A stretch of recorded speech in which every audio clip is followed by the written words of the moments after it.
इसके बावजूद भी बेटी के जिद पर अड़े रहने पर जब उन्होंने बेटी का विवाह में सहयोग करते हुए उसकी शादी रजिस्ट्रार ऑफिस में करवा दी तब तो पत्नी ने उनके घर जाकर उन्हें बेहद जलील किया।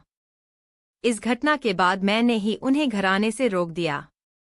अब जब भी कोर्ट में उनसे मिलता, उनका बुझा बुझा चेहरा और सीमित बातचीत के बाद एकदम खामोश होकर तो ठीक है कहकर उन्हें छोड़कर चले जाने का संकेत पाकर मैं बेहद खिन्न और लज्जित हो जाता था। इस तरह 1 साल गुजर गया। उस दिन भी हाई कोर्ट में विभाग के विरुद्ध एक मुकदमे में मैं भी मौजूद था। विभाग के विरुद्ध वादी के वकील के कुछ हास्यास्पद से तर्क सुनकर जज साहब व्यंग्य से मुस्कराए थे और उसी तरह मुस्कराते हुए प्रतिवादी के वकील हमारी वकील साहिबा की ओर देखकर बोले, हाँ वकील साहिबा, अब आप क्या कहेंगी? जज साहब के मुस्कराने से अचानक पता नहीं वकील साहिबा पर क्या प्रतिक्रिया हुई।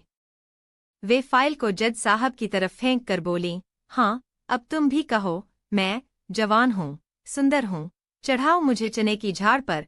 कहते हुए वे बड़े आक्रोश में जज साहब के डायस की तरफ बढ़ी तो इस बेतुकी और अप्रासंगिक बात पर जज साहब एकदम भड़क गए और इस गुस्ताखी के लिए वकील साहिबा को बर्खास्त कर उन्हें सजा भी दे सकते थे, पर गुस्से को शांत करते हुए जज साहब संयत स्वर में बोले, वकील साहिबा, आपकी तबीयत ठीक नहीं लगती, आप घर जाकर आराम करिए। मैं मुकदमा 2 सप्ताह बाद की तारीख के लिए मुलतवी करता हूँ। उस दिन जज साहब की अदालत में मुकदमा मुलतवी हो गया, मगर इसके बाद लगातार कुछ ऐसी ही घटनाएं और हुईं। एक दिन वह आया जब एक दूसरे जज महोदय की नाराजगी से उन्हें मानसिक चिकित्सालय भिजवा दिया गया। अजीब संयोग था कि ये सभी घटनाएं मेरी मौजूदगी में ही हुईं। वकील साहिबा की इस हालत की वजह खुद को मानने के चलते अपनी नैतिक जिम्मेदारी मानते हुए ऑफिस से ही समय निकालकर उनका कुशलक्षेम लेने अस्पताल हो आता था। एक दिन वहां की डॉक्टर ने मुझसे उनके रिश्ते के बारे पूछ लिया तो मैंने डॉक्टर को पूरी बात विस्तार से बतला दी। डॉक्टर ने मेरी परिस्थिति जानकर मुलाकात का समय नहीं होने पर भी मुझे उनकी कुशलक्षेम जानने की सुविधा दी। फिर डॉक्टर ने सीधे उनके सामने पड़ने से परहेज रखने की मुझे सलाह देते हुए बताया कि वे मुझे देखकर चिंतित सी होकर बोलती हैं, तुमने क्यों कहा मैं सुंदर हूँ और मेरे चले आने पर लंबे समय तक उदास रहती हैं? बेटा उच्च शिक्षा के बाद और बड़ी बेटी व दामाद किसी विदेशी बैंकिंग संस्थान में अच्छे वेतन व भविष्य की खातिर विदेश चले गए थे। छोटी बेटी केंद्र की प्रशासनिक सेवा में चयनित हो गई थी, मगर वह ऑफिसर्स हॉस्टल में रह रही थी। अब परिवार में मेरे और पत्नी के अलावा कोई नहीं था। उधर पत्नी के मन में मेरे और वकील साहिबा के काल्पनिक अवैध संबंधों को लेकर गहराते शक के कारण उनका ब्लड प्रेशर एकदम बढ़ जाता था और फिर दवाइयों के असर से कई दिनों तक मेमोरी लैप्स जैसी हालत हो जाती थी। इसी हालात में उन्हें दूसरा झटका तब लगा जब बेटे ने अपनी एक विदेशी सहकर्मी युवती से शादी करने का समाचार हमें दिया। उस दिन मेरे मुंह से अचानक निकल गया, अब मन्नू को तो वकील साहिबा ने नहीं भड़काया। मेरी बात सुनकर पत्नी ने कोई विवाद खड़ा नहीं किया तो मुझे थोड़ा संतोष हुआ, मगर उसके बाद पत्नी को हाई ब्लड प्रेशर और बाद में मेमोरी लैप्स के दौरों में निरंतरता बढ़ने लगी तो मुझे चिंता होने लगी। कुछ दिनों बाद उन्हें फिर से डिप्रेशन ने घेर लिया। अब पूरी तरह अकेला होने कारण पत्नी की देखभाल के साथ दैनिक जीवन की जरूरतों को पूरा करना बेहद कठिन महसूस होता था। रिटायरमेंट नजदीक था और प्रमोशन का अवसर भी, इसलिए लंबी छुट्टियां लेकर घर पर बैठ भी नहीं सकता था, क्योंकि प्रमोशन के मौके पर अपने खास ही पीठ में छुरा भोंकने का मौका तलाशते हैं और डॉक्टर द्वारा बताई गई दवाइयों के असर से वे ज्यादातर सोई ही रहती थीं।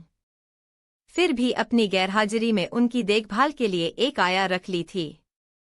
उस दिन आया ने कुछ देर से आने की सूचना फोन पर दी तो मैं उन्हें दवाइयां, जिनके असर से वे कम से कम 4 घंटे पूरी तरह सोई रहती थीं, देकर ऑफिस चला गया था। पता नहीं कैसे उनकी नींद बीच में ही टूट गई और मेरी गैरहाजिरी में नींद की गोलियों के साथ हाई ब्लड प्रेशर की दशा में ली जाने वाली गोलियां इतनी अधिक निगल ली कि आया के फोन पर सूचना पाकर जब मैं घर पहुंचा तो उनकी हालत देखकर फौरन उन्हें लेकर अस्पताल को दौड़ा, मगर डॉक्टरों की कोशिश के बाद भी उनकी जीवन रक्षा नहीं हो सकी। पत्नी की मृत्यु पर बेटे ने तो उसकी पत्नी के आसन प्रसव होने के चलते थोड़ी देर इंटरनेट चैटिंग से शोक प्रकट करते हुए मुझसे संवेदना जाहिर की थी, मगर दोनों बेटियां आई थी। छोटी बेटी तो एक चुभती हुई खामोशी ओढ़े रही, मगर बड़ी बेटी का बदला हुआ रुख देखकर मैं हैरान रह गया। वकील साहिबा को मौसी कहकर उनके स्नेह से खुश रहने वाली और बैंक सेवा के चयन से लेकर उसके जीवन साथी के साथ उसका प्रणय बंधन संपन्न कराने में महत्वपूर्ण भूमिका निभाने के कारण उनकी आजीवन ऋणी रहने की बात करने वाली मेरी बेटी ने जब कहा, आखिर आपके और उनके अफेयर्स के फ्रस्ट्रेशन ने मम्मी की जान ले ही ली, और माँ को अपनी मौसी की सेवा की याद दिलाने वाली छोटी बेटी ने भी जब अपनी बहन के ताने पर भी चुप्पी ही ओढ़े रही, तो मैं इसमें उसका भी मौन समर्थन मानकर बेहद दुखी हुआ था। कुछ समय बाद मैं और तुम सेवानिवृत्त हो गए। मैं अब वकील साहिबा को देखने के लिए नियमित रूप से मानसिक अस्पताल जाने लगा और उनके साथ काफी समय गुजारने लगा। एक दिन अस्पताल की डॉक्टर ने मुझसे कहा, देखिए, अब वह बिल्कुल स्वस्थ हो गई है। वह वकालत फिर से कर पाएगी, यह तो नहीं कहा जा सकता, मगर एक औरत की सामान्य जिंदगी जी पाएगी, बशर्ते उसे एक मित्रवत व्यक्ति का सहारा मिल सके जो उसे ये यकीन दिला सके कि वह उसे तन और मन से संरक्षण दे सकता है। पत्नी की मृत्यु के बाद मैंने अपनी संतानों द्वारा मुझे लगभग पूरी तरह इग्नोर कर दिए जाने के चलते गहराए अकेलेपन से छुटकारा पाने के लिए उनका दिल से मित्र बनने का संकल्प लिया।